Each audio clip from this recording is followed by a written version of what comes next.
যখন কোনো বান্দা সূরা ফাতিহার একটা করে আয়াত বলে আলহামদুলিল্লাহি রাব্বিল আলামিন, সঙ্গে সঙ্গে আল্লাহ জবাব দিয়ে বলেন হামিদানি আবদি, বান্দা তুই আমার প্রশংসা করলি। আর রহমানির রহিম যখন বলে আল্লাহ বলেন আসনা আলাইয়া আবদি। মালিক ইয়াউমিদ্দিন যখন বলে আল্লাহ বলেন মাজ্জাদানি আবদি।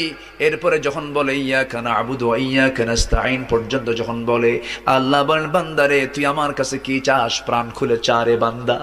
ইহদিনাস সিরাতাল মুস্তাকিম থেকে শুরু করে নিয়া ওয়ালাদ-দাল্লিন পর্যন্ত যখন বান্দা বলে তখন আল্লাহ বলেন বান্দা নামাজের মধ্যে এমন প্রেমের খেলা খেললি বান্দা, তুই যা চাইলি সব আমি আল্লাহ কবুল করলাম।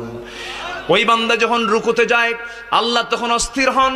ওই বান্দা যখন সিজদায় যাওয়ার জন্য প্রস্তুতি নাই, সমস্ত ফেরেশতাকে ডাক দিয়ে বলেন ও ফেরেশতারা, এই বান্দাগুলো আমাকে দেখলো না, রাসূলকে দেখলো না, কোরআনকে দেখে হাদিসকে বিশ্বাস করে আমাকে খুশি করার জন্য তার সবচেয়ে সম্মানজনক